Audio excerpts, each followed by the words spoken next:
One thing you can do also is simply to notice your state of mind during these auras.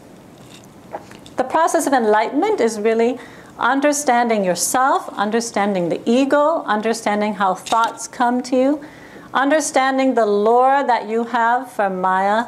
The more understanding you have, the more you can move into an enlightened condition where you're not being controlled by this human self, but that you're understanding the human condition. So you may find that during a certain aura of the day, it's not a good aura for you. Then don't schedule important things during that aura.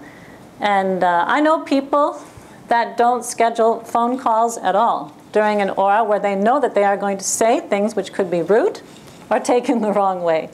And professionals have found this to be very powerful, especially if you're in practice for yourself. You schedule all your appointments for yourself. If you follow the auras which are beneficial for you, you can obtain a lot more success. Is there any question about this progression here? Yes? How does this relate to the Gauri Panchang, those timings? That's a very good question. Vijay follows Gauri Panchang religiously. Have you noticed any correlation? Rahu Kala, that's all I know. It matches with... So he's saying that Gauri Panchang matches with Rahu Kalam. Different system of... Yeah, but it's completely different. And I would be the last person to give you a good answer for that. So in general, what I would do if I were you, this is actually the foundational component of following the energies of the day. If you do anything, you should do this. Dr. Pillai advocates that people follow the auras. You can do this on your iPhone. How many people have that where it pops up on your iPhone? You have that, right? Does it immediately appear on your iPhone, or you have to? Well, you have to buy the application. Okay. But you can get an application in your iPhone, and it will tell you it's moon time. So then you immediately know that it's planet moon, and then you would understand how you are affected by planet moon. That's the most important thing, is to start to begin to find which auras are positive for you, which ones are more challenging. And then you can plan your day accordingly. Any other questions on this progression? You mentioned about morning, he said wake up early. I didn't follow what he said exactly. If you wake up early, go to Mercury and start meditation? Well, in general, I was saying that today, 7 o'clock would be the sun aura. If you woke up before 7 o'clock, like at 5, it would be Mars aura. Oops.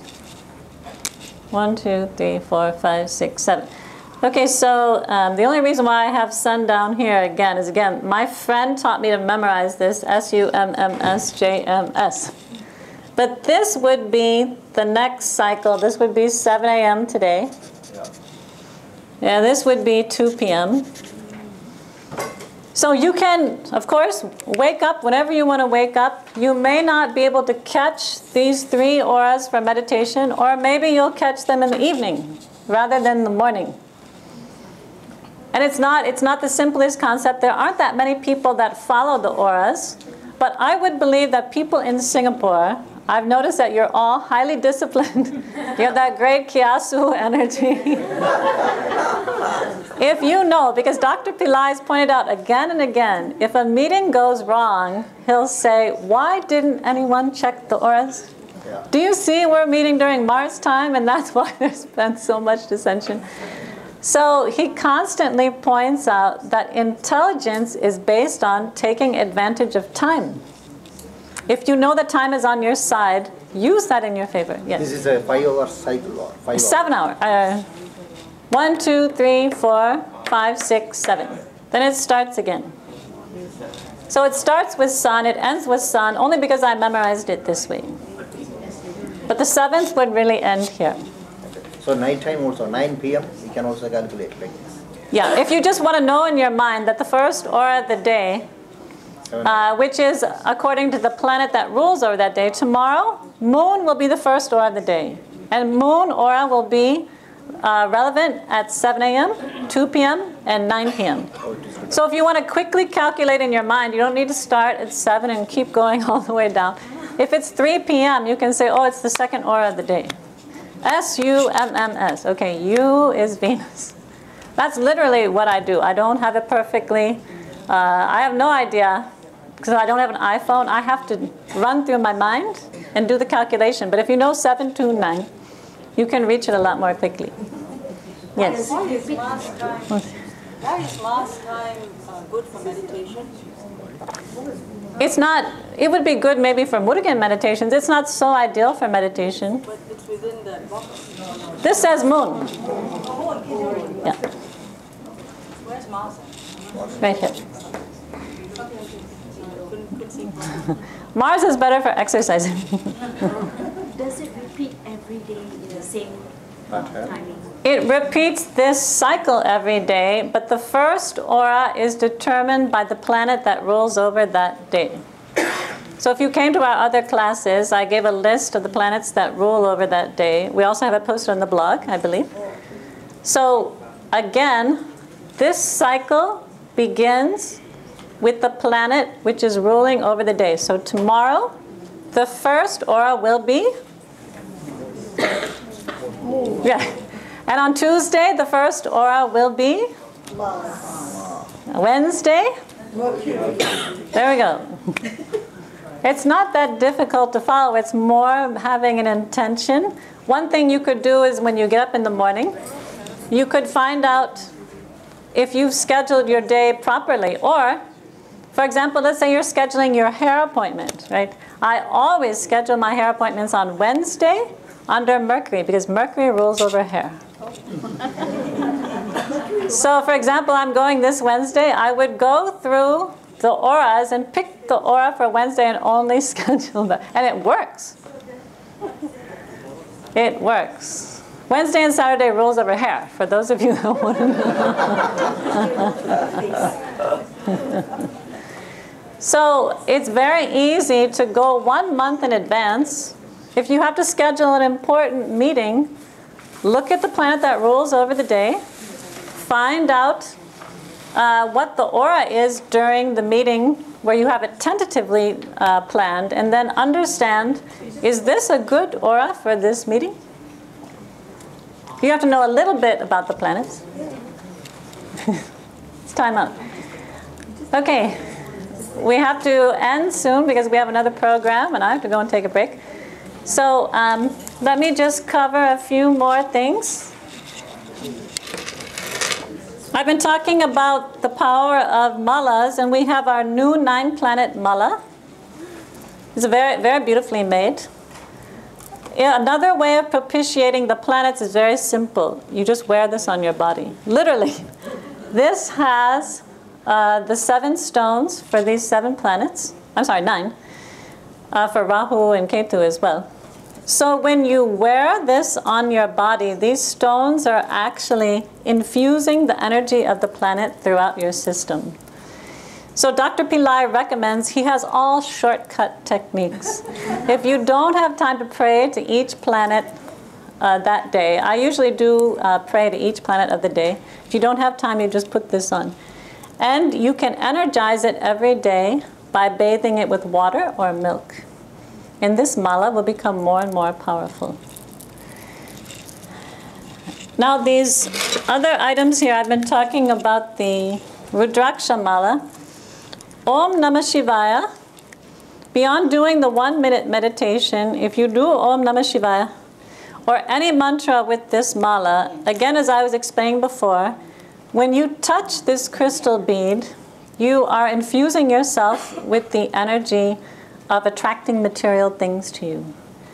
And when you touch this Rudraksha bead, you are infusing yourself with spiritual energy. So this mala gives you the perfect balance between spiritual and material energy, as well as protecting you from negative forces. It's a very powerful protective mechanism. So a lot of people buy this for their family members, their children, spouses, mother, father.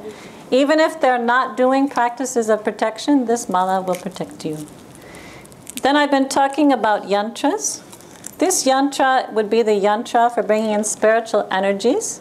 It's called Panchakshara. That's the 5-lettered mantra for Shiva, Namah Shivaya.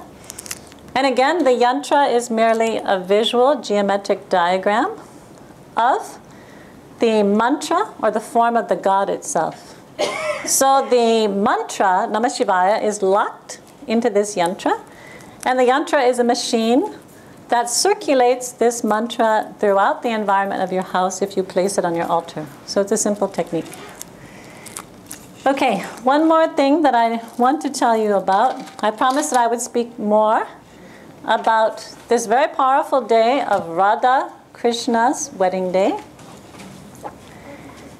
Now, what is happening in this golden age is that we are opening up unprecedented doorways and pathways to enlightenment. As I said earlier, typically, enlightenment has been an extremely difficult and arduous journey. Very few people can make it.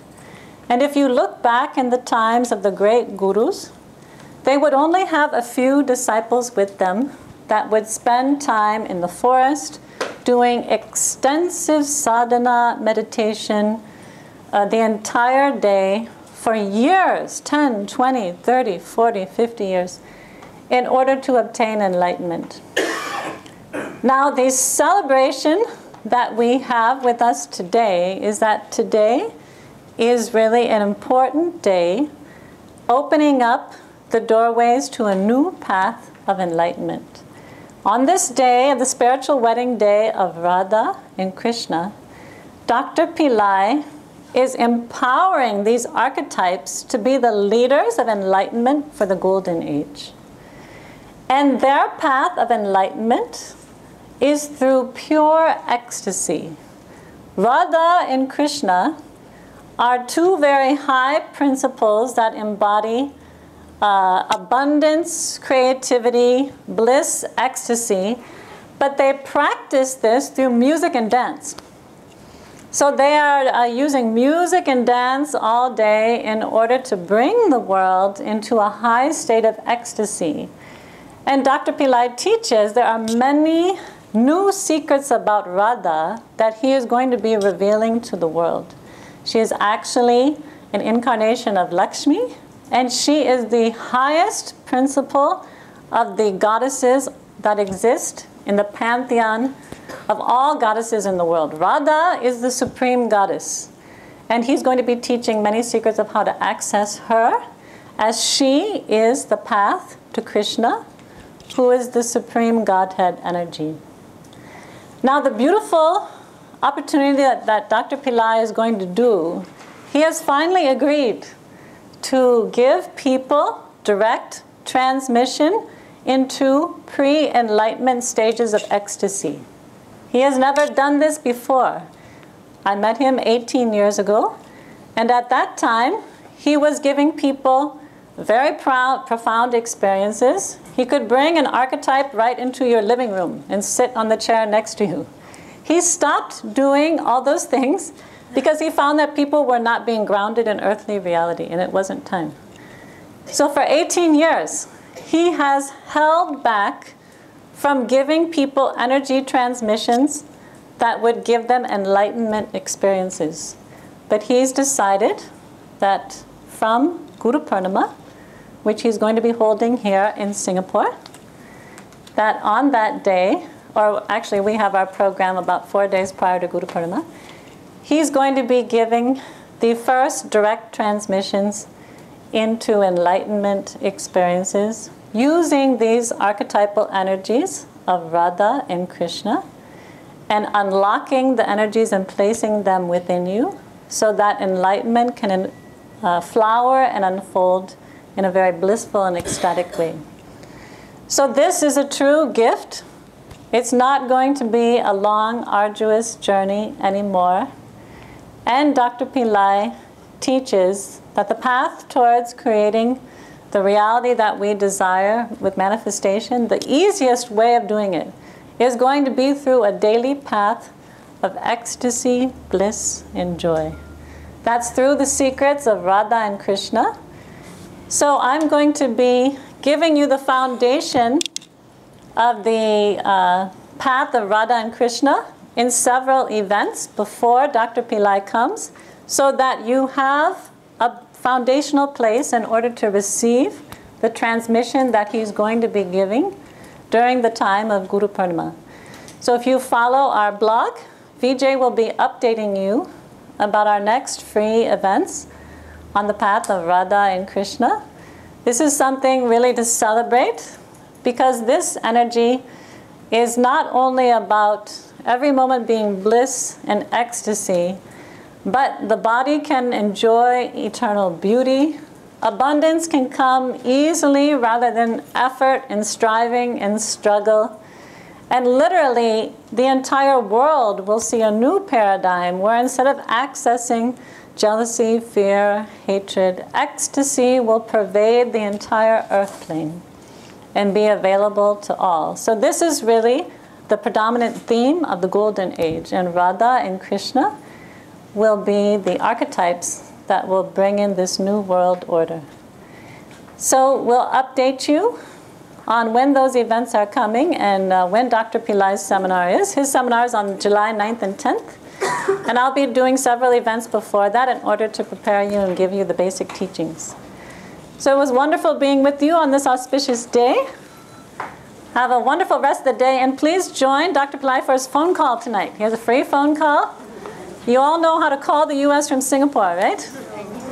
It's 001, and then you dial the number from there. Okay, have a beautiful day. We'll see you soon. What time?